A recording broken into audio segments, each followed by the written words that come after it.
Hey, ladies and gents, welcome to the Controlled Interest Gamecast, where we talk about video games and everything happening in the industry. As always, I'm joined by Jordan. Good morning, good evening, and good night to you lads. And Dom. You know, it's a pleasure. No, it's an honor to be here with you today, Jared. An Jared, honor. I'd like to thank you for being back on our show, and just it's so amazing that you're here week in and week out. We don't even ask you to be on the show, but you're already here and you're asking to be recorded. And yeah, he's pretty good at voices. Appreciate it. I think my favorite is the robot voice. I think he nails that one pretty solid. He looks like he could be Scottish too. Just need a little more orange, but yeah, Photoshop his hair a little bit. Actually, Dom, you guessed right. You're right. I did. I think I'm like more than 30% Scottish. It's the most amount of like one thing of blood I have. The most white you are. Veins. Yeah. I would try a Scottish accent, but it'd be terrible. Anyways, it's episode 134. Going to be talking about some news later on, including some Nintendo news, the January NPDs, and some other news involving Google and PlayStation. But on the top of the show, let's talk about what we've been playing. Once again, Jordan's going to be mad. I had no time for Kingdom Hearts. For Christ's sakes, mate! So the problem is, the last week when I had time, it was only maybe 25 to 30 minute blocks at a time, Jordan. And I just don't want to jump in and play that much. You know what I mean?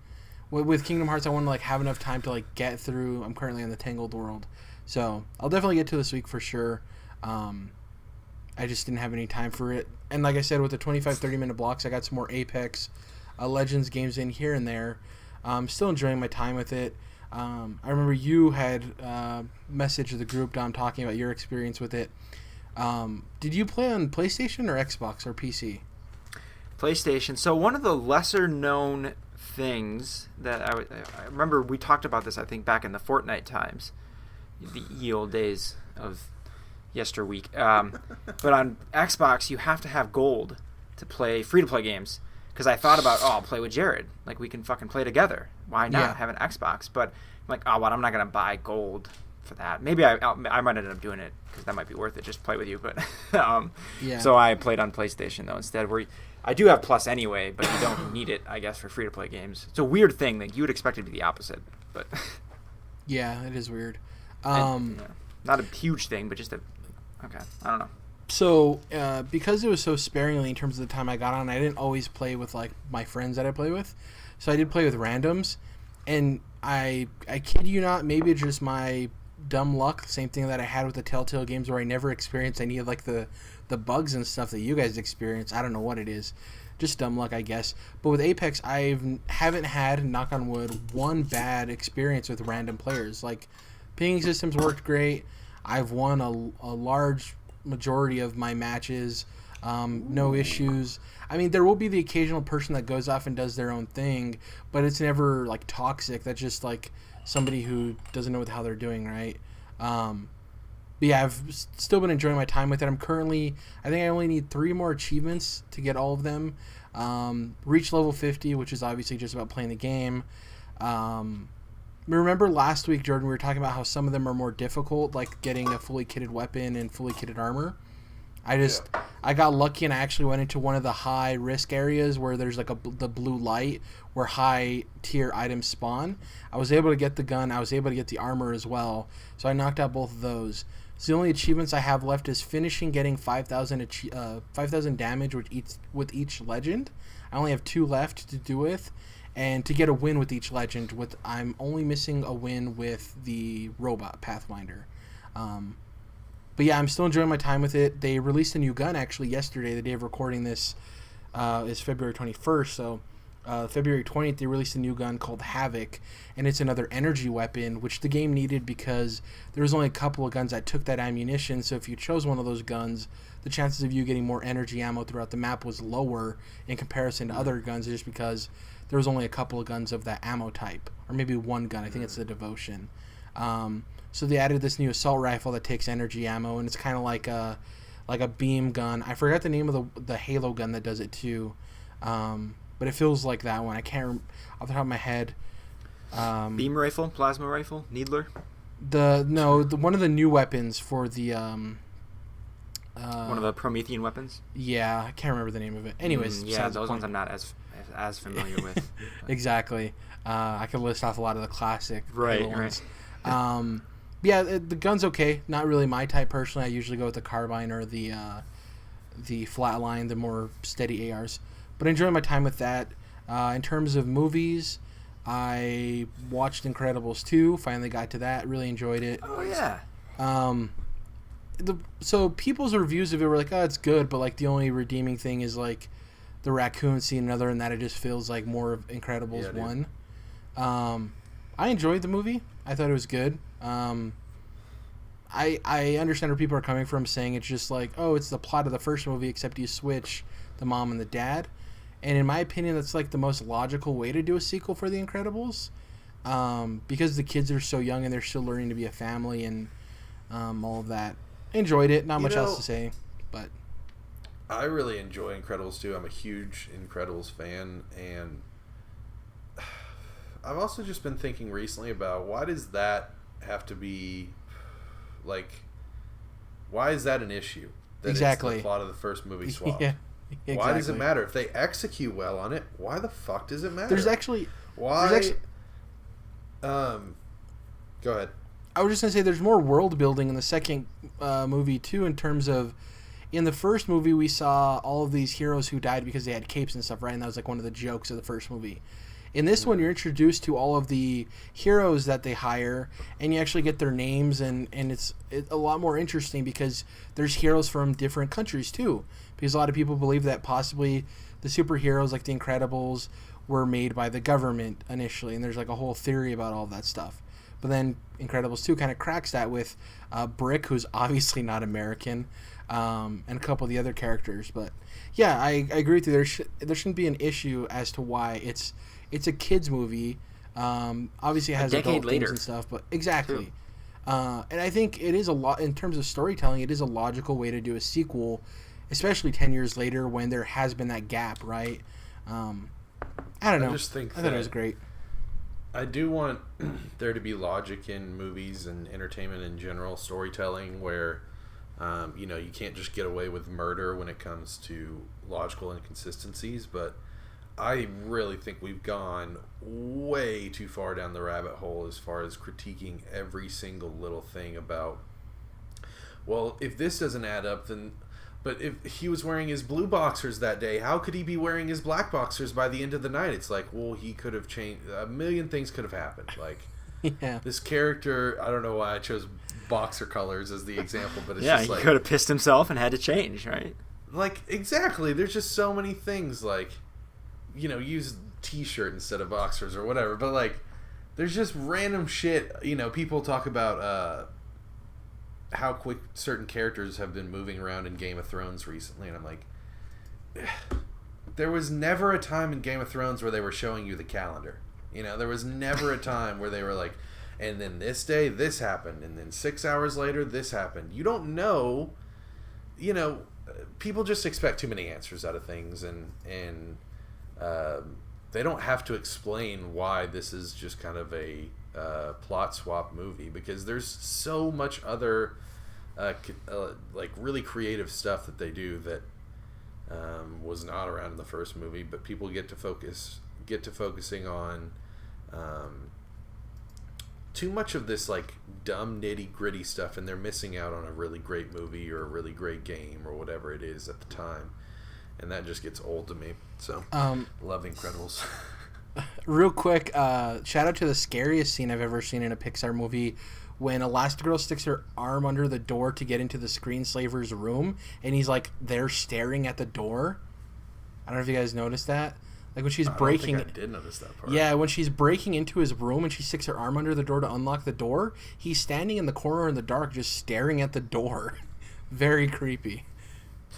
So, just very real quick, since you're talking about that scene, there's... Dom, have you seen the movie? No, actually. So, like, right after that part, there's these flashing lights on screen. And I was like, holy shit, this has got to be epileptic. Like an epilepsy warning somewhere. And, of course, I knew it as soon as I went to see it opening night. Then, news reports started coming out. I read on IG, and, like, the next day or something that theaters were having to put up warnings because it's like a minute of just black and white flashing. It's light. really cool. Like, yeah. I was like, it's cool, but I thought we were gonna have that like banned Pokemon episode all over again where they're sending Japanese kids to the hospital. It's on Netflix, Dom. So if you ever want to check it out, they recently added to Netflix. It's really good. Yeah, I need to watch it because I love the first one. So yeah, I want to watch that. The cool thing too is it does one of the things that I love with sequels is it picks up literally the moment after the first one ends with the Mole Man. Yeah. It pays off on that. People have been wanting to see that. So yeah, I watched Incredibles 2. The Underminer. I've almost done with the first season of Sex Education. That show's really good.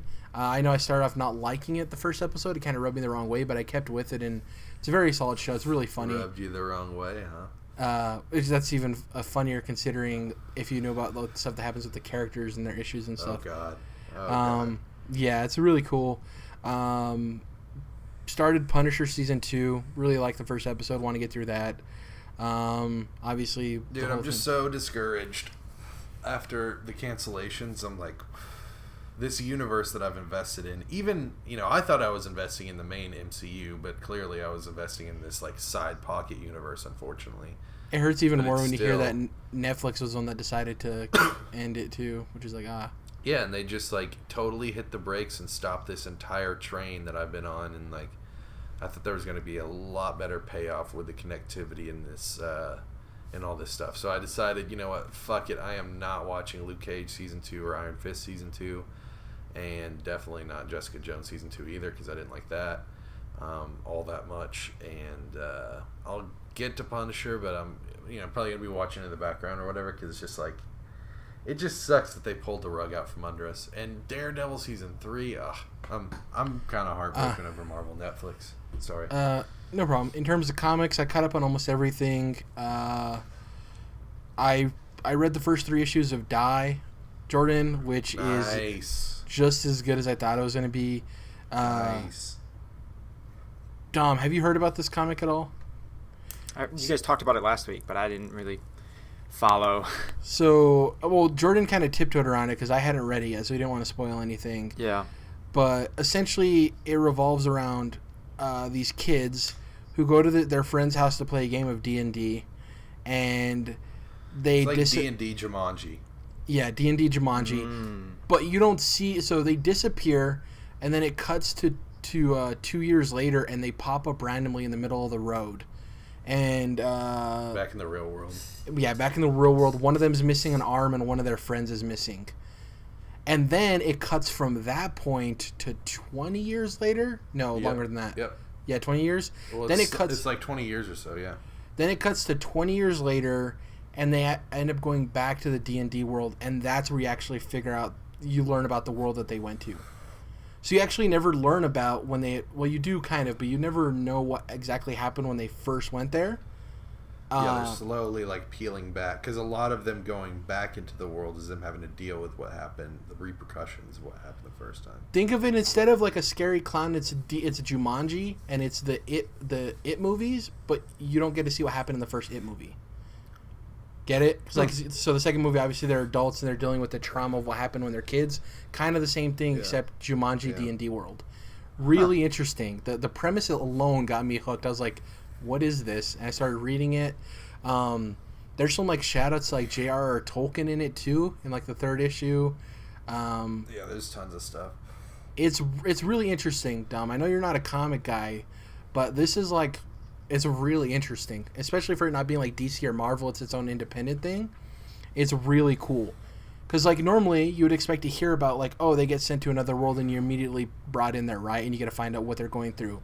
But it immediately cuts. You don't know what exactly happened. They pop back into the real world. They're messed up. And then you don't even get much time with them there. It cuts to 20 years later when they're all like in their 40s. And then they have to go back to the D&D world. It's really crazy, and they all have their own abilities and characters. Really cool. Probably one of the most surprising comics I've read in a while. Kieran Gillen's on fire, so writing a lot of great shit. Yeah. The other comic I've been reading that I'm enjoying is obviously The Punisher, which I've talked about numerous times. Nice. So good. I love Frank Castle. The writing in it's really cool. The premise of him being in jail. And trying to figure out what's going on, while there's a doppelganger of him on the outside. Really interesting stuff. Yeah, it's pretty much it for me in terms of all the entertainment. What about you guys? Yeah, I tried playing some Apex, like you said. I think I did like 4 or 5 matches. I don't know. The ping system, it's cool and all, but like it's still tough to play to people without talking, especially when you're brand new. I would have to argue that. I think it's super easy. I don't know. I would just prefer to talk to people. I don't know. It's easier than any other multiplayer game ever. But I still think you're better off. Like, I mean, you're gonna, especially being new, and you're not, communicating live. And there's like other squads in your game that are just better at the game. Are also like you're gonna get shit on, which is what happened to me. Quick question. So in terms of pinging, obviously you ping locations and items and stuff. Do you know about like actually going into your inventory and pinging? No, because I don't even know. Yeah, I don't think I even went in my inventory once. I think I never got far enough. Yeah, so you're missing like a key part of battle royales. I know you don't play them that often, so I'm not surprised or anything. But obviously, when people talk about a ping system, you assume it's like, oh, you can ping locations you want to run to, or enemies in a certain location, or items that they can pick up, right? And it does a good job of like saying the specific item you ping or the specific location. You can double tap the right bumper, or I guess it'd be R1 for PlayStation, and instead of doing like a location marker, you can do an enemy marker. So if you don't want to mark a specific enemy, you can just mark like where they're near. And then when you go in your inventory, if you move your cursor over a specific ammo or any item, it'll tell your team that you need that specific item. So you can hover over your light rounds and say, I need light rounds. You heal by pushing up on the D-pad, tapping it. So if you hold it down, you can cycle through your shields and your first aids. If you hover over and press RB, you can tell your teammates specifically what item you need. Like, oh, I have shields, but I don't have any med kits. I need med kits. So it's actually very, you can be very precise in terms of how you're communicating. I agree with you. Like, obviously, talking with people will make the game a lot easier, and it'll make the game a lot more strategic, and you can be a lot more specific. But I do think I've won plenty of games not talking to anybody and just pinging. But then again, I have played a lot more BRs than you have, so I get what you're saying. I never even got very far. I didn't even get a kill, right? Okay. I'm just, when there's a single mode, a solo mode, I'll definitely get back into that. Because like what I did after a couple games, I'm like, okay, this would be easier if I can just get in a group and talk to some people. And every game, I didn't hear a single voice. Right, and I was like, why is no one talking? Like, can we just anyone have mics in the world? Like, come on, guys! Like, there's got to be, right?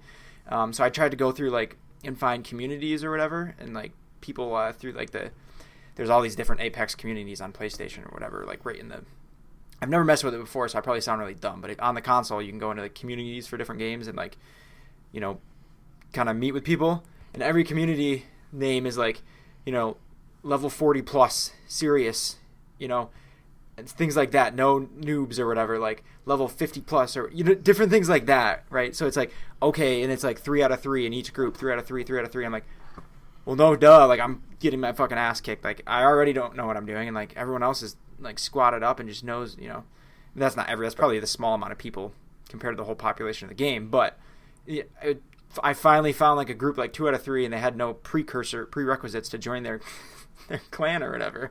So I jump in, and neither of them have mics, and I'm like, well, fuck me. And so I just turned on Kingdom Hearts. But I'll definitely come back to that game. Yeah, I'll definitely come back to Apex when there's a solo mode, because it's solid, like it's solid, super polished game. Like I told you guys, like I could definitely like see the appeal for it. I just got to play by myself on my own team, I think. I play by myself. Yeah. But I did play a bunch of Kingdom Hearts, so I'm up through, like, I'm almost done with the Monstrosity World.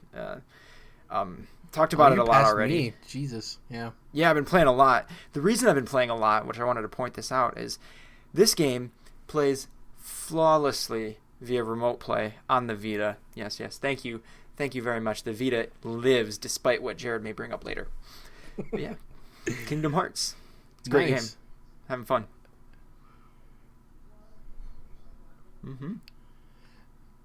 Jordan, anything? What did you play? Did you finish Kingdom Hearts?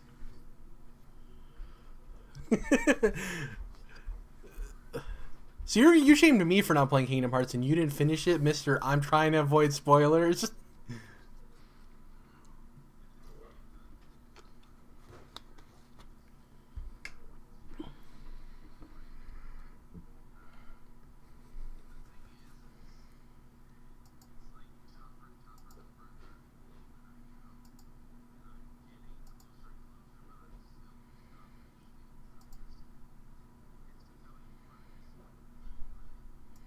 Damn. Damn. Oh.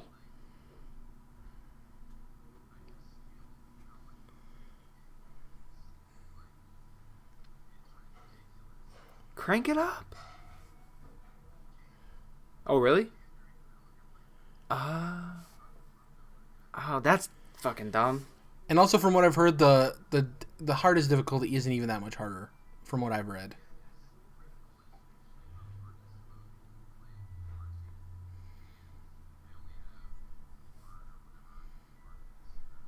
Proud? No.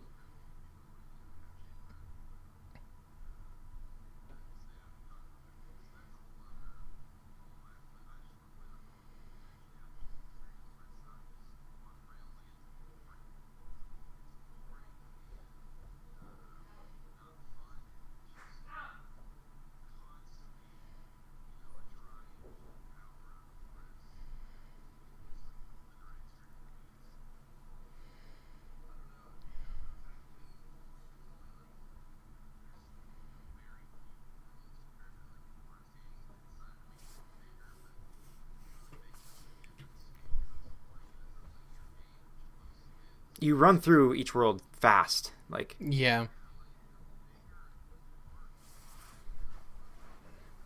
yeah.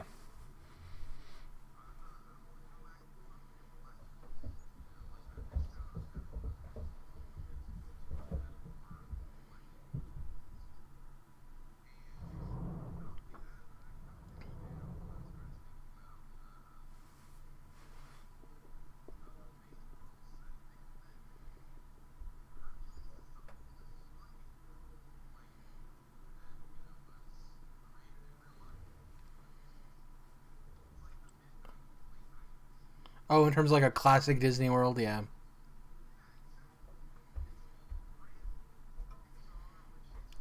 We'll have to get the dollars.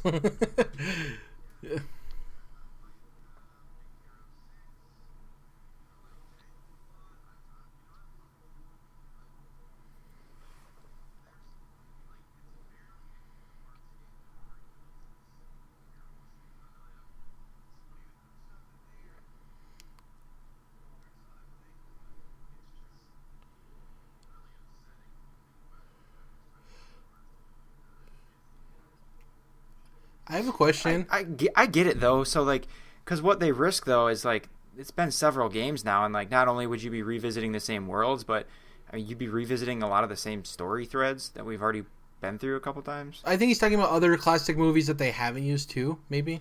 Yeah. It's endless. Yeah. Yeah. Yes, we have.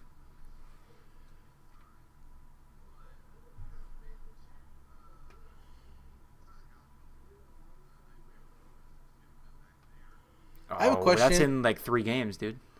I have a question real quick. I haven't played all of them. So obviously I don't know like all of the spin-off worlds. Have they gone to Pocahontas or Mulan? Mulan, yes. Mulan, yes. They went to It's a big one. Mulan and 2. 2. And I guess I don't remember Pocahontas, I don't think they've done anything Pocahontas. Now they've there might be like a Pocahontas link or something. She's not, I wouldn't say she's like totally absent from the series, but Yeah. to my knowledge, which I can't imagine that I, couldn't remember a Pocahontas world. There isn't one. So yeah, there's stuff that's missing there, I feel like, and I don't like the bigger world theory kind of thing. Remember when I people agree thought with we that. might get Marvel or Star Wars and we got... I know, and that's another thing, and I can't stop thinking about it, Jared. I, honest to God, cannot stop thinking about the fact that there is no Marvel and no Star Wars in this game. And, you know, the game wasn't even announced until a year after Disney bought Star Wars, you know? So it's like... Gotta save something for They the next could've- game. I know, but they could have got that shit, man. They totally could have done it as long as they took on this game. And, you know, it does feel antiquated for it being a newer and, you know, relatively newly developed game. The gummy ship, I couldn't believe when I found out the gummy ship was coming back. And it's one of those things like PS5 backwards compatibility. Like when we find out that PS5 isn't backwards compatible, I'm still going to be pissed off, even though I shouldn't be surprised, right? Like, I'm still pissed off about the gummy ship, even though I shouldn't have been surprised. Yeah. And there's just a bunch of stuff that really builds up over time, and especially, like I said, when it's just this baby fucking game the whole way through, it's obnoxious, and it makes it not fun, because the flashiness only goes so far. The flashiness is great, looking crispy on that 4K screen for the first few hours, and love the animations, but after a while, man, it's just like, that's not going to carry me through this game. I need actual substance, and it sucks that it's not really there.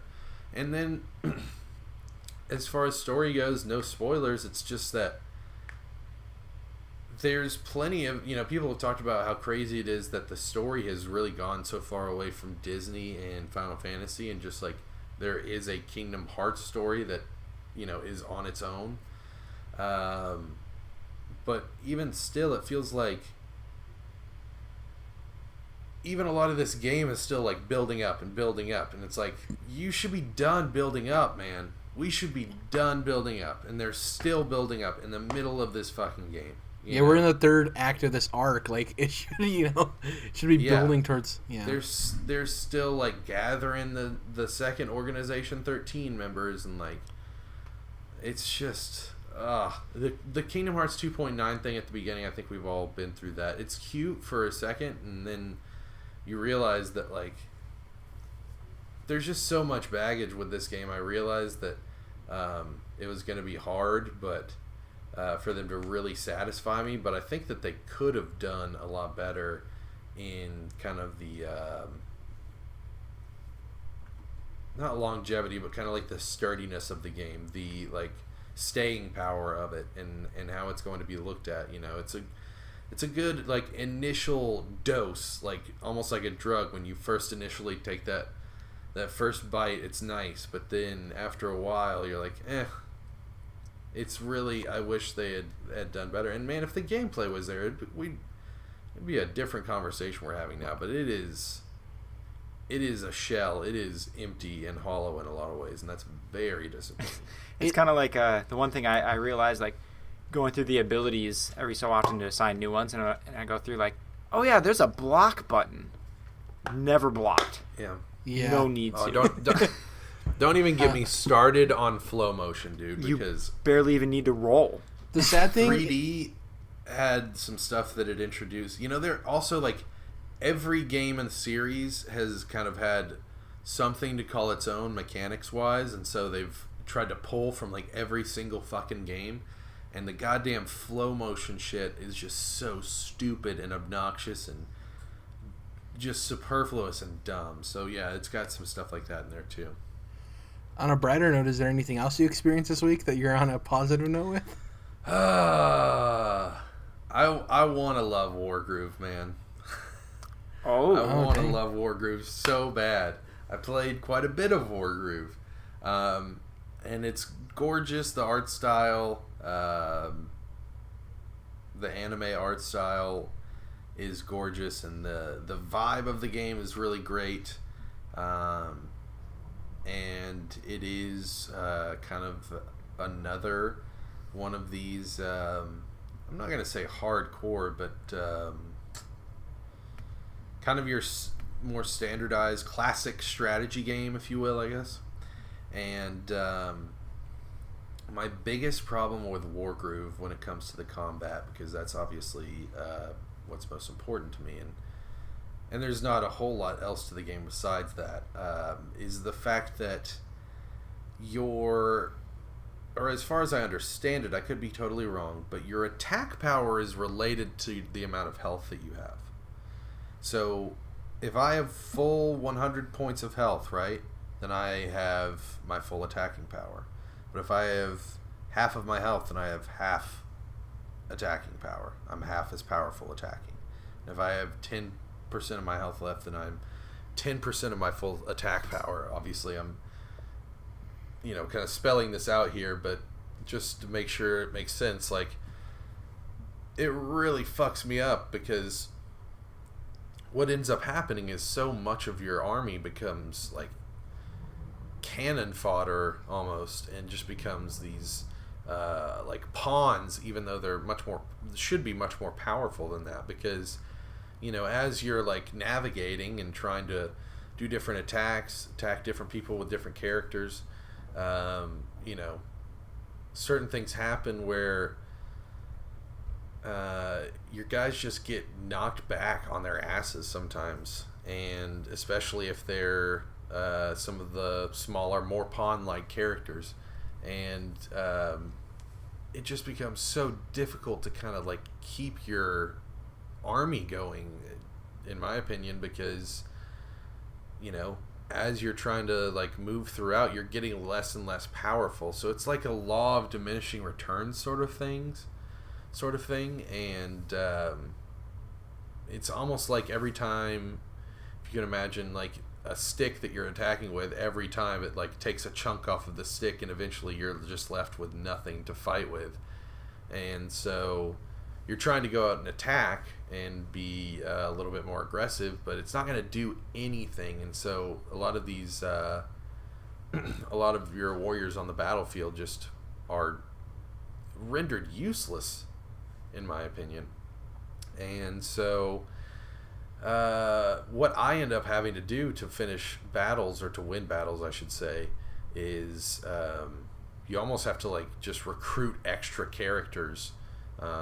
You just have to put extra men on the battlefield just so that they can step up and die, so that you'll have characters that, because you want the guys that you're attacking with to not have any health taken away. They need to be like pristine and like not even touched by the enemy, so that they can actually do some damage, right? And so the guys that are actually getting attacked can't really be attacking back, because you're just, it's not doing any damage. I mean, sometimes you can be doing a couple % damage, whereas the same character was just able to do 50% damage 2 turns ago. So and this is a very integral part of the game. This is like kind of the core mechanic as far as combat goes. So that almost like breaks it down for me in a certain way, to the point where it's almost untenable. I had to go ahead and put it down for a minute, because certain battles I'm going through multiple times, which gets very difficult and very frustrating with these strategy games, when you start to really put time into a battle to try and set yourself up for success, and you just can't see everything coming, and sometimes you make the wrong decision and it bites you in the ass, and it's 45 minutes down the drain. And then you do that a couple times over, and it gets extremely difficult to push on through that and not want to throw your Switch or controller through the window. So with that being said, like I mentioned, I had to put down Wargroove for a minute, because that core mechanic is just so goddamn frustrating to me, and personally I just have a difficult time reconciling it. I've tried different strategies, and it's been difficult. So want to like it a lot more than I do, but that's where I'm at right now. So I'm saving all my patience for Fire Emblem. Yeah.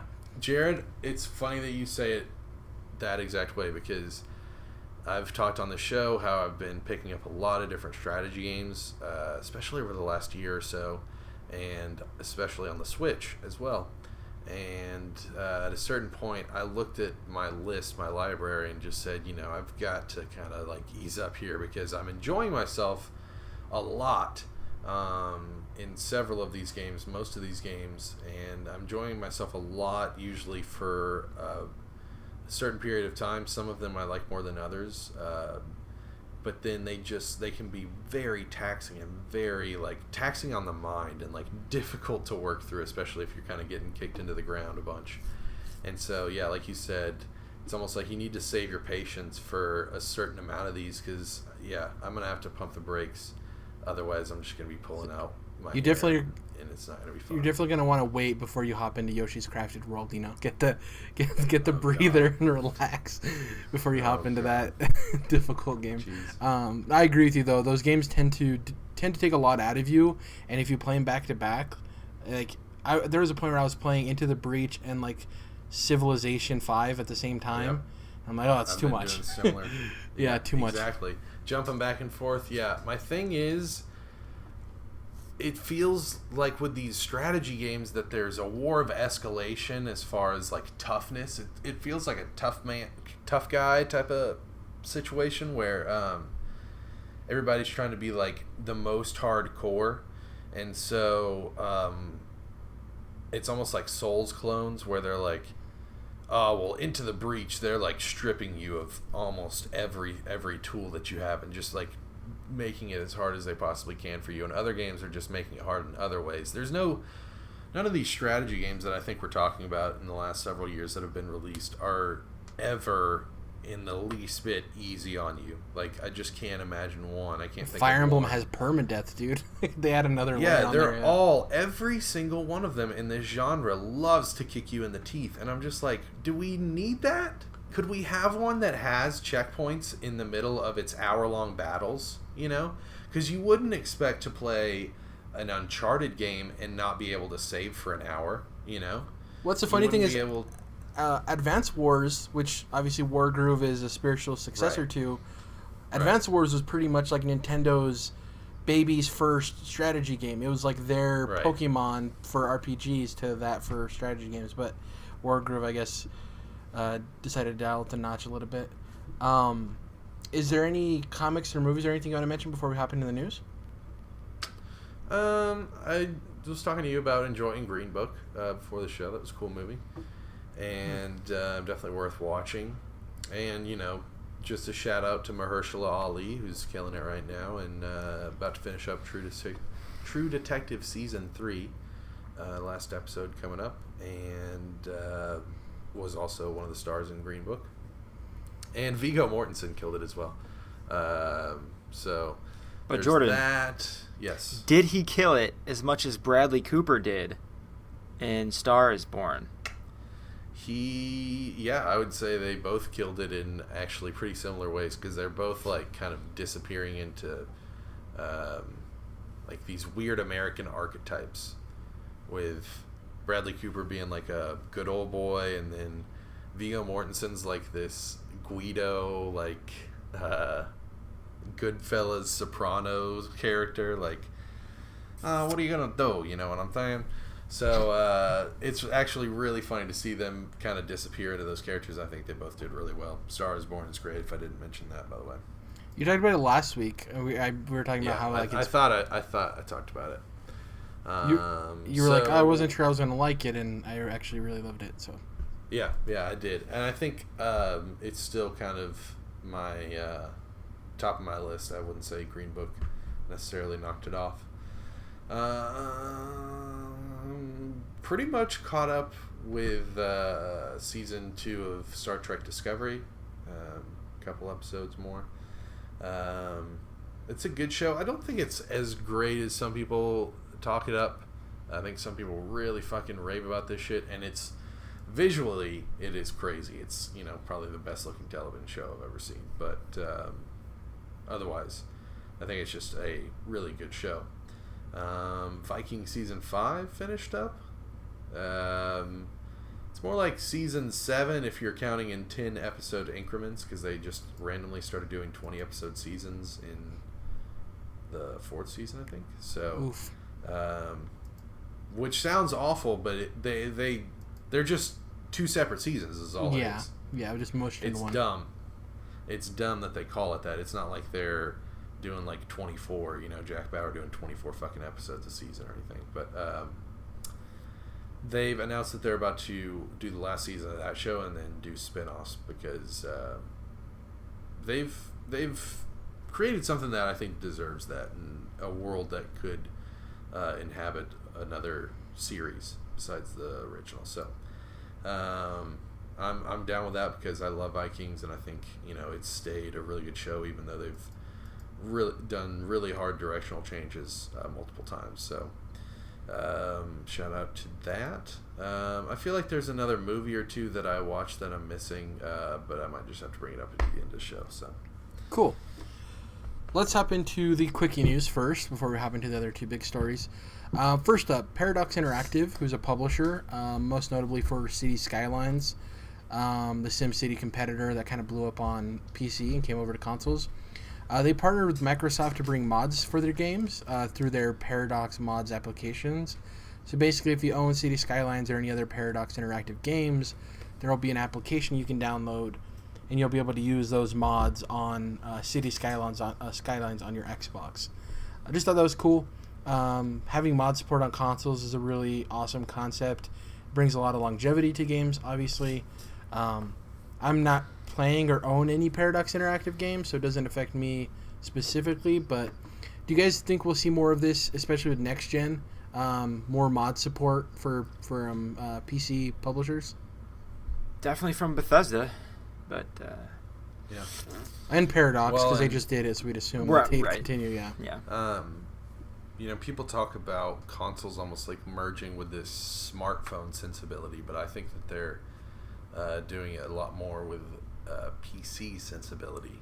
Yeah. Because the architecture, they're basically just becoming, as far as development kits, they're just, mid-tier PCs, I guess you could say, and there's a lot of different things that are kind of converging with PC, especially with Microsoft kind of, putting everything both on Xbox and the computer itself. So I would say as the future, we move into the future, that's only going to continue. And that's Microsoft's advantage, I think, from PlayStation, is merging with PC because of Windows and stuff like that. Whereas I think if we're leaning more towards console to mobile, I think PlayStation would have the up there. But it's... I don't know, because we can obviously see how Microsoft is merging PC and console, right, through Play Anywhere and obviously stuff like this where you can mod on your console. It's weird, not like we look at it now with a couple of years past, that they decided not even to touch VR, and Sony's the one that went full bore on VR. Obviously they tried out HoloLens, which is AR, and a couple other things, but maybe they just felt it wasn't there. But it is interesting that they're going more like PC to console, whereas Sony's focusing more on traditional console stuff and VR. Just their paths are very unique. Obviously, Nintendo with handheld. Speaking of Nintendo and the Nintendo Switch and handhelds, Team Cherry, who obviously developed Hollow Knight, a game we all enjoyed. I haven't finished yet, unfortunately. I need to get to doing that. Dom, you beat it. I know all of us enjoyed it, but I think, Dom, you're the only one of us that beat it, right? Oh, man. Get to it, man. Yeah, I know. I had no idea. Yeah, we all love the game. Didn't remember, I guess. Yeah, we all love the game, obviously. Or just didn't give a shit. They were working on DLC for the game that they reached through a stretch goal on their Kickstarter, and the way it normally goes, they were working on it, had a lot of neat, interesting ideas for it. It ballooned up to a bigger product than what they expected it to be, and they announced Hollow Knight Silk Song, which will be a sequel to Hollow Knight featuring Hornet, who's one of the cooler characters. I mean, the game's full of really interesting characters. Yeah. So, kind of an Uncharted Lost Legacy? Yeah, because it is a new kingdom, and it's a lot of new areas and stuff like that. So, yeah, I think that's a pretty good comparison there. They did a 20-minute video talking about it. They obviously did a trailer. It will launch first on PC and Switch, which is great because I think a lot of Hollow Knight's air in terms of competing for yearly awards it lost a lot of that because it came out on PC. People kind of overlooked it. We talked about it a bit. I played it on PC a bit. And then we had to wait till the following year. That's when the hype started building. Yeah. Exactly. And then it came out on Switch the following year, and it still got some love, but I think if it would have launched simultaneously, it would have gotten a lot more. Really cool. There were months, Jared, I can remember earlier in that year before it came out that summer, of me being like, Jared, when are we getting Hollow Knight? Exactly. When is it happening? When is it happening? The hype just like was so fucking high, and I will say that they got it out, relatively quick as far as the hype train goes. But I'm glad to see that it at least did well enough that they're keeping on that train. The crazy thing is they're a development studio of 3 guys in Australia, an artist, a composer, and a programmer. And they made a joke in their 20-minute video talking about this and how it came to be. And one of the developers was saying that they decided to do DLC. They decided to make a sequel instead of DLC because they don't even know how to do that for a game. Because they're kind of still relatively new in terms of experience. So he was making a joke of like, even if we wanted to add DLC, I don't know if I'd be able to do that. Which is a joke because they have... So he's like joking about actually implementing it into the game. Like, how would we even get that into our code? Is that what he's saying? Exactly, yeah. That's hilarious. He's like, we just had to make it a whole new thing. I don't know what to do, man. Yeah. The cool thing is they seem very surprised by the success of Hollow Knight, which is really cool. And it just shows that, a team of 3 people can come out with a game as astounding as Hollow Knight is. Like, for 3 people, the game's long, and it's full of content, too. Yeah. Yeah. It's super long, super great game, but yeah, like, the amount of content in the base game is just... And they even added, post-release, they added a bunch of content, too, for free. And its base price is $15, which is, like, stupidly cheap, considering... Yeah. Well, gosh, Dom, you're like, oh, you gotta play this, and it's one of those games, dude. I want to stick with Hollow Knight so bad, but it kicks me in the teeth so damn hard that I have to put it down after a while. And I have, like, my Switch is just full of these hard as nails games that at a certain point, I don't want Kingdom Hearts where it's just like, here's your fucking lollipop, and I don't want to just open the door and immediately get smacked in the face. But I just like a game where I can play and have some challenge, but then I also get to overcome those challenges. Can't have your cake and eat it too, Jordan. 2 or 3 hours. I mean, my God, Dom, it's like, could we find a happy fucking medium? No middle ground here. The thing that I'll applaud them for, too, which is one of the hardest things to do with new IP, they have an iconic main character. Like, his design is uniquely him. I really hope they eventually announce like a Hollow Knight amiibo, because I'm buying it to go along with my Solaire. Sit right next to it. Question. Yeah. He's not... Does he have a name? Because he is not the Hollow Knight. No. I won't say much more. Yeah. For fear of spoilers, because you... prophecy has been spoken of. I think relatively... Here, I'll Google it real quick, Tom, but I think that, like, when people, like, Google or reference Hollow Knight, he shows up, Oh, of course. Yeah, but I don't know if he like, he's not, like, Mario Knight or something. Like, I don't know if people know his actual name. I want to say about this game, looking at the bits of gameplay I've seen, it's, like... crazy because Dom, I know you played like Salt and Sanctuary, games like that, Souls, another clones, great like one, 2D Souls clones, jeez. And for me, I was so glad when Hollow Knight finally came to the Switch, because I was like, oh, here's my Bloodborne 2D clone, right? But this Silk Song looks even more Bloodborne than the original Hollow Knight. I'm like, whoa, because it looks even speedier, even dashier, if you will. She's cool too. She's like the traditional cool. like mysterious female character, you know what I mean? That's just as dangerous, if not more, than the main protagonist. I found out his name, Dom. The Knight. Yeah, see, okay. Knight. Yeah. But he's not the Hollow Knight that they spoke about in the Prophecy of the World Tree. You have the Solaire amiibo, right, Dom? If they made a Hollow Knight amiibo, would you get it? Uh-oh, got it on call. Day one, Jared. Same. I would get the Hollow Knight boy. Exactly. The Knight. Just such a cool character design. The world is really cool. Like, it's such a great game. I can't wait for the sequel. They didn't label it for 2019, considering they're such a small team. I don't know if it'll hit 2019. But the trailer showed a lot of gameplay, So I think they're not rushing it, but I wouldn't be surprised if it's one of those December indie games, but probably 2020 to be safe. And as far as release window goes, remember that, we kind of joked about it, but it started out being DLC for Hollow Knight, so it's not. They didn't start from the ground up. It'll be out soon enough. You don't have to wait.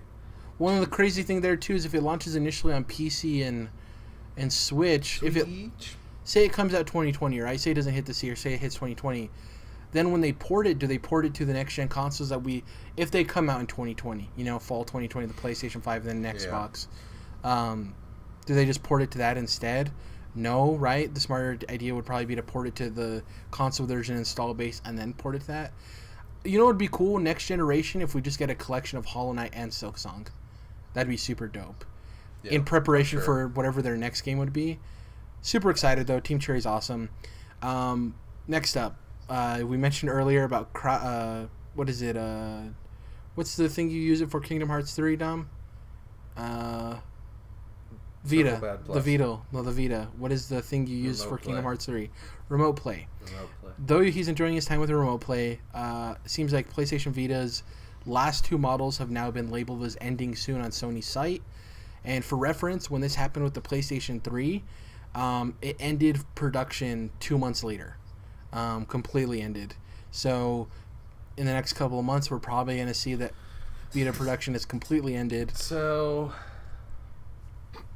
I'd like to introduce sorry, were you finishing up there, Jordan? There's nothing else. It's dying. It's dead. Okay. Goodbye. Good riddance. Yeah, exactly. I figured that was where you're going. I'd like to introduce a phrase into our lexicon, and I'm coining this term, so when the internet starts, blowing up on this, you guys remember your forever model. And what I mean by that is the model of the console or handheld that you want, the one that's like going into legacy mode, like the Vita. Dom, you just got your forever model, right? Because you swapped out your PS Vita Slim to get the color that you wanted. Yes, I did. Great move. See what I'm saying? So for PS3, I eventually upgraded from a PS3 Slim to a Super Slim.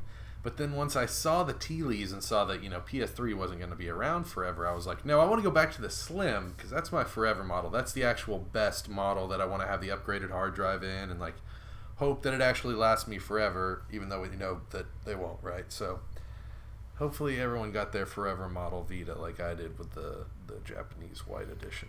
I mean, the cool thing with Xbox, with the next Xbox, is that I don't have to worry about keeping this Xbox, the VCR, because more than likely everything will be backwards compatible.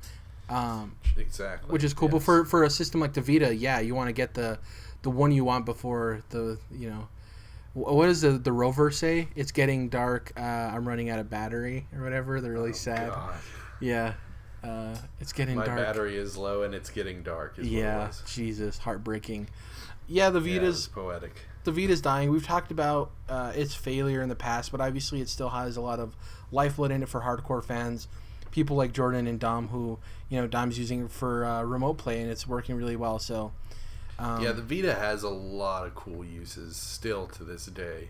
So let me throw in there. This is a good thing from one perspective, which is they put out an update, I think a few months ago, or it might have been late last year, 3.7, software version or whatever. And they had been doing that to counteract, because people have been finally exploiting the Vita in the past 2 years or so. Cracking that bitch. So I think this is a good sign that they might give up on that and just leave the current firmware version as it is, which means exports are going to get more and more common and easy to do, which I'm freaking psyched about. Because when you hack that thing, it's like a whole world opens up. You can install an app that will stream from Steam and PC emulators, and there's just endless things you can do with it once you pop them open. So that's it for Vita. Obviously, we'll probably report on it again when it finally closes its eyes and goes to bed. Sweet Prince. Sweet Prince. The last bit of quickie news before we hop into the other 2 news stories. Google's holding a Google keynote during GDC 2019 on March 19th. Invites went out this week. It's expected to be the unveiling of Google's next step for their streaming service after their Project Stream invite-only testing featuring AC Odyssey at the end of 2018 seemed to prove successful. both Dom and I tried it out. It worked flawlessly, I think, for both of us, I should say. Near flawless. I wouldn't say flawless, but pretty For damn me- good. Better than I expected. For me, it did, but I did it on a desktop browser. You played it majority on a laptop, right? Yeah, so I was Yeah. wireless. Exactly. So it's still good that it was nearly flawless wirelessly. Oh, yeah. Obviously, we both have good internet infrastructure in our area too, which helps. But yeah, there's not much else to see. I think there's going to be a lot to talk about when this event happens. For now, it's a lot of speculation, but it could be very important, depending on what they say and what their plan moving forward is in terms of. We talked about, and we'll get into this when it's closer to the date of the keynote. But do they launch a Google Chromecast type thing with the application built into it? Is it like a standalone box without no disk drive? What's it going to be? I mean, whether it's a Chromecast or a small box, it's a few inches of difference, but that's what it is. It's just a little piece of tech that, streams the games just like you saw with AC Odyssey this past fall, and I think it's as simple as that, man. Yeah. Yeah. I think there'll be, features that were like, oh, cool, but you'll look at it at the end of the presentation or whatever, and you'll go, "Yep, that's exactly what I thought." I think They might show their own controller, possibly. Interesting. Yeah. I think they'd probably just license an Xbox controller like what was it, Oculus did. Yeah, and just connect yeah. via Bluetooth or something. Or both. Yeah. Yeah. Yeah. I wouldn't be surprised if this thing comes with some games free on it because they want people to test the service when they get it. You know what I mean? All of them won't be, I think, AAA games, but I do think it'll come with a nice bevy of titles. Yeah, to me, What the did you biggest use? questions... Sorry, go ahead. I was just gonna ask what controller you guys used. Was it Xbox One? Just Bluetooth connected to my PC? desktop. Yeah. Yeah. Super Great.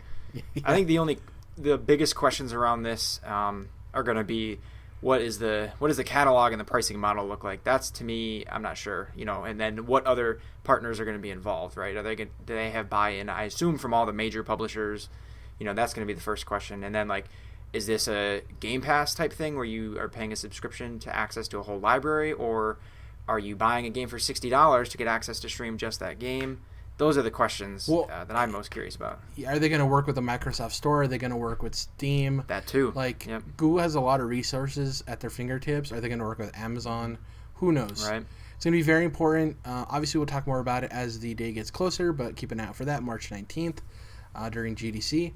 The next story actually was breaking news. Happened a couple of hours. To do that A couple of hours before we started recording. Bowser now controls Nintendo. Hold on, let me get into this. So Reggie Fils-Aime is retiring as president of Nintendo of America. Just came out and said it today. After 15 years, he's been the president for 13, but he's been at Nintendo for 15. Previously at Pizza Hut, I think.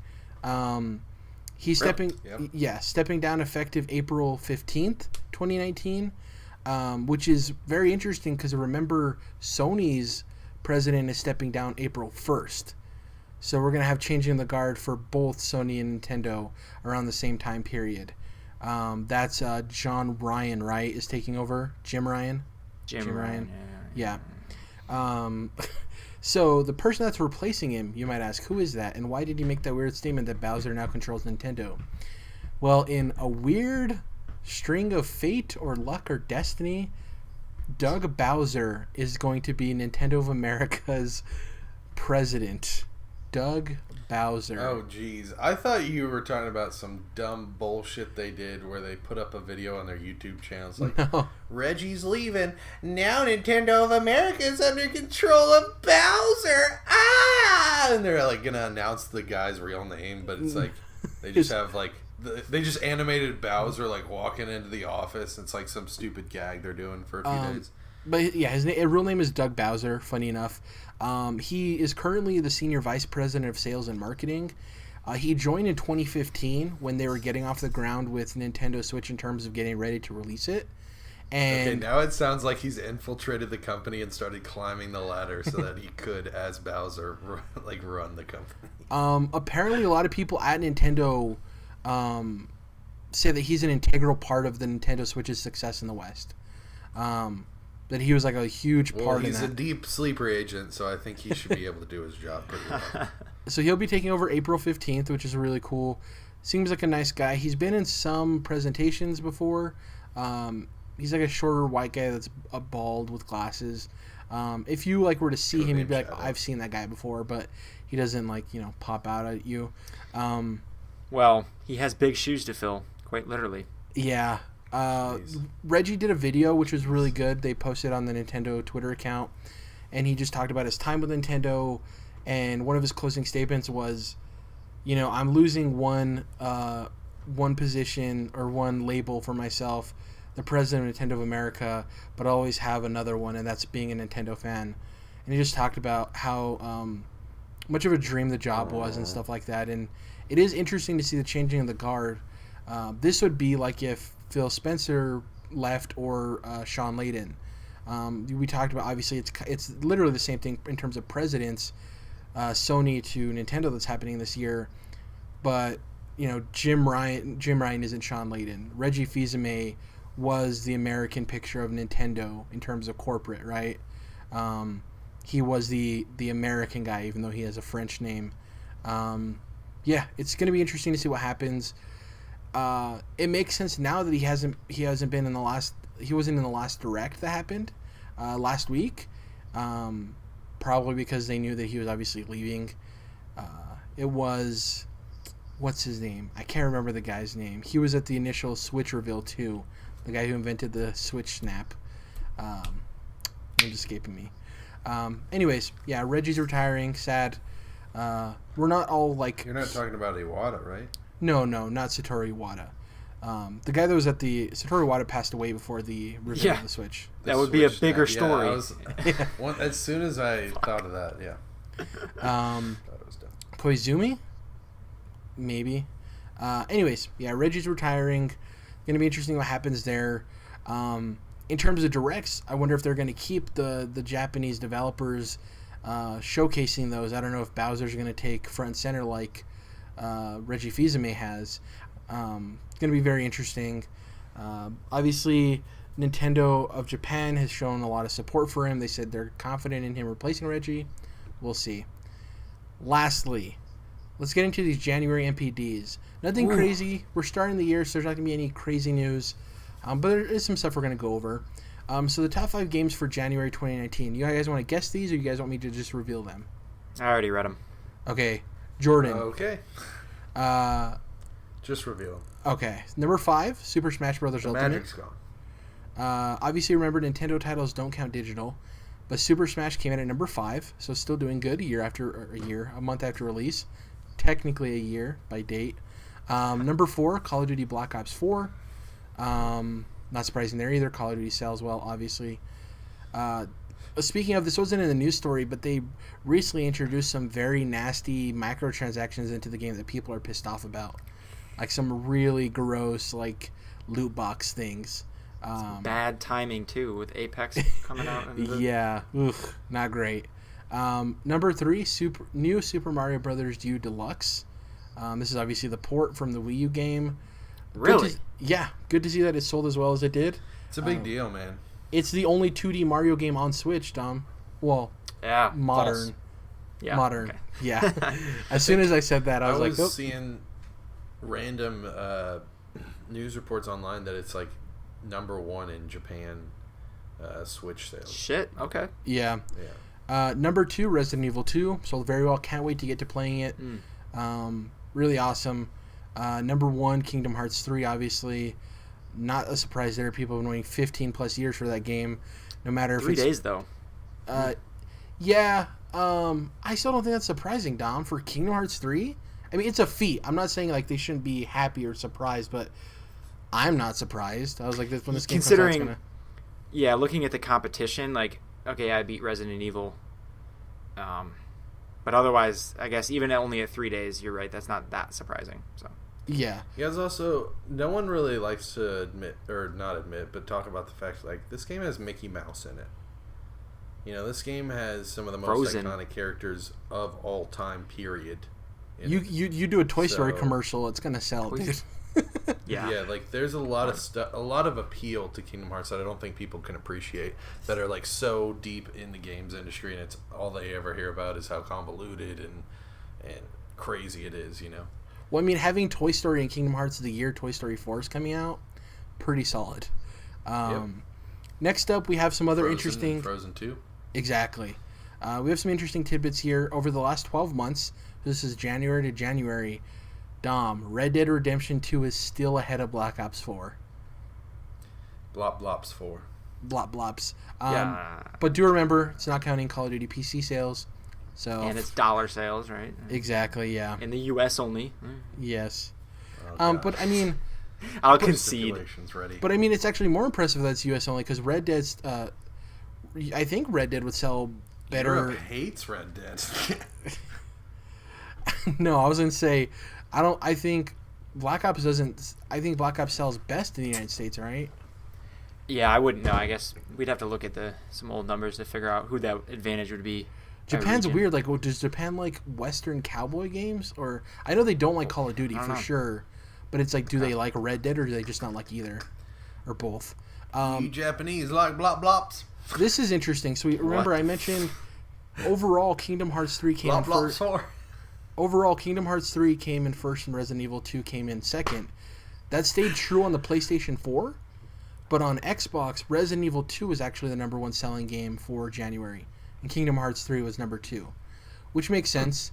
I mean, you think about the majority of Xbox owners, they didn't get that collection, so why would they be interested in 3, you know? I mean, it still sold very well, but not to PlayStation's numbers. Resident Evil 2 I mean, they've never had any Kingdom Hearts game, right? Yeah, never. And recently, remember, on this console generation, Capcom's done a very good job of pushing all of the old Resident Evil games through backwards compatibility. Resident Evil Remastered, the Revelations games, a bunch of them. I think most of the Resident Evil games are backwards compatible from 360. And lastly... Let me just say something real quick. It's a fucking travesty that Cloud from Final Fantasy VII, which doesn't come out on a Nintendo platform for another month, is in Smash Bros. And Sora, which is from a franchise that has had multiple entries on Nintendo platforms for years now, is nowhere to be found in Smash Bros. Not only that, there's not even like whispers of a Kingdom Hearts character in Smash. That's garbage. Roxas, at least. I mean, Roxas is in multiple games on Nintendo platforms. Like, get the fuck out of here, man. It'll happen when when Kingdom Hearts 3 is ported to Nintendo in a year and a half. You'll get it. I don't know, man. There's just like there's multiple 3DS games. Like Cloud is only in Nintendo games because of Kingdom Hearts. He's not even in a Final Fantasy game that's on Nintendo. And you can make a point bullshit. that can make a point that he was in Kingdom Hearts, so technically there is a Kingdom Hearts character in Yeah, Smash. exactly. But his stage is all about Final Fantasy VII. That game's never been on Nintendo. It's so weird. Lastly, speaking of the Nintendo Switch, not only was it the top-selling hardware for January, so it's 2 straight months that it was the top-selling hardware, and this was both in dollars and unit sales, it had the best January performance for any hardware this generation. So remember, for December, we talked about how the Switch had the best December for any hardware this generation. It followed that up with having the best January of any hardware this generation. So back-to-back months of doing tremendous sales. Not surprising, right, Dom? Both of the other consoles are at the end of their generation. They've already been saturated in the market. Yeah, getting to that point. Yep. Yeah, not a shocker by any means. Yeah, it's pretty much it for the January NPDs. Obviously, it's the beginning of the year, so nothing crazy. These next couple months, especially February, with all of these games are releasing, I want to see how everything shakes out.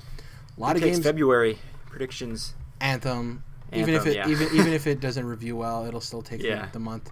Easy. A lot of games not getting great reviews. Crackdown 3, not surprising really. We wanted it to be better than what it was. Review didn't surprise me. Jump Force, terrible reviews. God, that game is... Wow. Whew. I watched the Easy Ally stream Which that sucks, game. because that's like a Kingdom Hearts level crossover.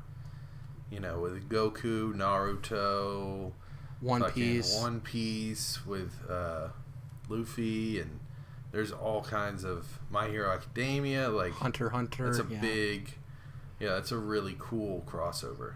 Yeah, gonna be interesting. Metro Exodus reviewed well, so I'm excited for that. I want to see where it lands in terms of sales. Hopefully, it's a series best because those guys make very solid games. 4A games is great. In terms of what we're gonna be playing, Kingdom Hearts, obviously Apex. This week is when I'm deciding what game I'm buying between Metro and Anthem. Oh my gosh, I keep forgetting that you're like not day one Anthem. This is crazy. Yeah, so early impressions, obviously, I don't take the load time complaints into account because there's a day one patch and that stuff doesn't really bother me. I'm expecting it to be. Yeah, it's the will it have Destiny 1 and 2 problems that people are worrying about. Like, will there not be enough content to satiate a $60 purchase? Or maybe not even that, just like longevity. So I'm not out on Anthem. I'm just waiting to see what the actual word is from people I respect and trust in terms of their opinion on it. And then I'll also think about to aid your decision maybe a bit. I envision Anthem going on sale probably this summer a lot, kind of a thing, down to like maybe a $40. Yeah, my one thing though, Dom, is that if a lot of my friends get it at launch and it's a good game, I would like to experience it with them from the get go. Yeah. But if it's an okay game, I'm down waiting. The sale thing, I think it's a very valid point. It's just Anthem also to a point is one of those type of games where if you have friends that are playing it, you want to be in day one to experience it, right? You don't want to be the guy coming in and then them running through a raid and they're just like holding your hand. So I'll make my decision. You'll know by this time next week if I have purchased Metro Exodus or Anthem. And then Trials comes out too. Trials Rising. There we go. That's Jared's game. That is my franchise. I cannot wait. There's a free demo that you can download on Xbox that you can play, I think, starting tomorrow. How much is it going to cost? $25, I think. Ooh, that's right there in that price range, boy. Yeah. Looking at that Switch. That's something to... I know it'll probably get frustrating towards the end game, but that is something a little fun I can play on the Switch where I'm not just beating my head against a brick fucking wall anymore. I'll be getting it on Xbox for achievements. I think later on I'll eventually get it on Switch too, just because I love the game so much. Great value for $25. They do the season pass thing right in terms of the price is really low. I think it's only like $15, and the last Trials had 6 DLC things, and each one had like substantial amount of levels and new challenges. There's the track creators, so there's built-in longevity there. Die-hard community. I love the Trials games. Can't wait. Going to be finishing Sex Education, going through Punisher. That's pretty much it for me. What about you guys? Kingdom Hearts. But guys, we're just 1 month away from Sekiro, don't forget. Sekiro! Shadows die twice! I cannot wait. Ugh. So close. I'm inching closer and closer. Dude, it's like, I'm not day one yet, but I know by the time we get to day one, I'm going to be day one. Well, remember a couple of days after I just that need is... the time to work it out. A couple of days after is Yoshi's Crafted World, Jordan, so I don't know. You're going to have to make a tough decision. Why do you keep bringing that up like I'm interested in this fucking game? It's just a bit. It's a funny bit. Well, it's a pleasure to have you here doing the bit, Jared. So. Thank you. Jordan, what are you going to be playing besides Kingdom Hearts 3 angrily? Well, I wanted to finish it by now because I wanted to be jumping in to Anthem this evening. Ooh, I'm about to dive in. I am excited because I am about to play this evening a BioWare RPG written by Drew Karpyshyn, which is something that we haven't had since the original Mass Effect trilogy. And so I'm hoping to get some of those vibes, man. OG Mass Effect trilogy vibes is what I'm hoping for.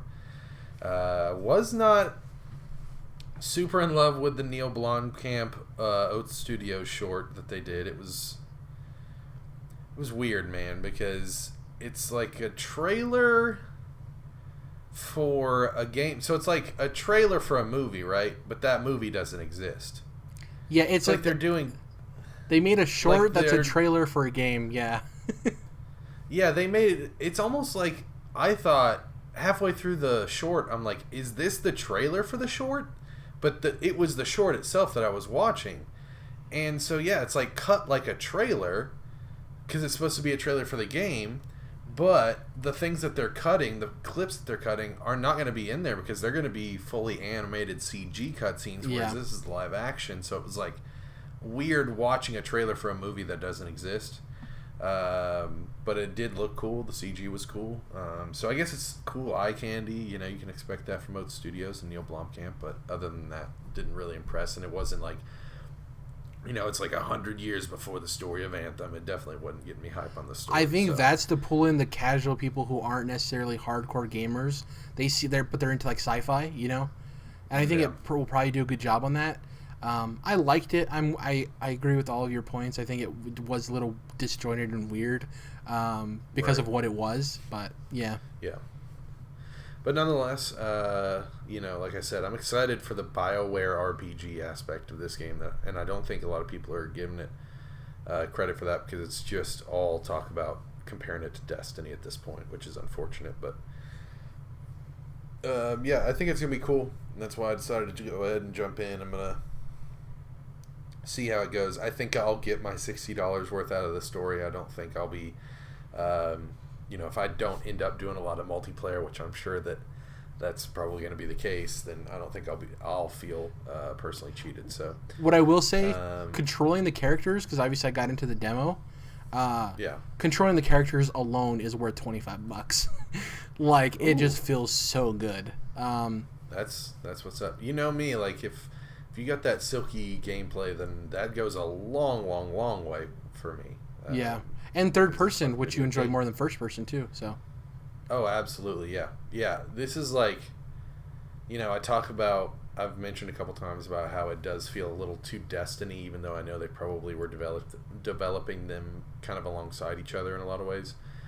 But this is kind of a third person Destiny in a lot of ways. So I'm definitely down with that aspect. So there's stuff to be excited for with Anthem. I think, you know, there's a lot of negative talk surrounding this game, and I just don't think that it's going to be a bad game or anything less than good. Certainly, I think it'll be better than Andromeda. So, I don't even know. I just upset myself by mentioning that game. So, but anyways, let's see. So, I also wanted the things that I wanted to mention earlier. Counterpart, which was a Star series, finished up. It's being shopped around now that it's been canceled by Stars, but I'm not necessarily sure that it'll get picked up. It's a sci-fi series starring J.K. Simmons, where he basically finds out that there's kind of this organization that can pass between parallel worlds, and so he meets, parallel world version of himself, and went for 2 seasons. Really great sci-fi stuff, and I really enjoyed it. And I was glad of the fact that when it ended with season 2 this past week, it definitely was. I was okay that it was canceled at this point, because it's really kind of self-contained. Like, you could continue the story, but you don't necessarily need to. And so I'm happy that such a good show that got clipped because of kind of like we were talking about, possibly logistical issues behind the scenes with the production companies. It seems like this might be the best possible outcome that you could hope for as far as from the creative standpoint. So I was happy to see that it wrapped up nicely, and I was, if it hadn't gotten canceled, I would have really enjoyed it as just a season finale. So cool stuff there. Let me think about possibly anything else. Oh, a little shout out to Captain Toad Treasure Tracker. I talked about grabbing that while it was on sale, and yeah, man, it's just a little delightful doodad of a game. You're going around and doing kind of like perspective puzzles, trying to find things in the levels and stuff. Trying to get to different places by moving things around, and not super intense, pretty laid back and just enjoyable. My buddy was over here, and we hooked him up for co-op for a sec, and that was interesting. Having a second Toad worked pretty well, even though I think the game's built as it was for single player, and that makes a little more sense logistically. But yeah, that's cool stuff. So Oh yeah, the other thing. Started Umbrella Academy season 1. On my I queue. watched the first episode. Yeah. So I think I mentioned I'm a big fan of the comic book, and it's a very like stylized, in its own world, out there, far out type of book. Has its own unique vibe. So I was wondering how that would translate to the screen. It's gone pretty well, it seems, so far. They've certainly changed some of the characters completely, almost, while really keeping some of the other characters the same in interesting ways. So so far I'm not upset with it or anything. So far I'm down, and it's looking cool, and I'll definitely be continuing. So yeah, I've heard good things, and obviously love the book. I will say I'm in a little bit of a weird spot here because there's 3 comic book shows that are similar enough vibes that are all out right now. You've got Umbrella Academy, you've got Deadly Class, and then you've got Doom Patrol, which I guess go ahead and give that a shout out. Also just had its first episode, pretty cool stuff. But they are similar. There's kind of like a group of teenagers at this like secretive or mysterious mansion school place,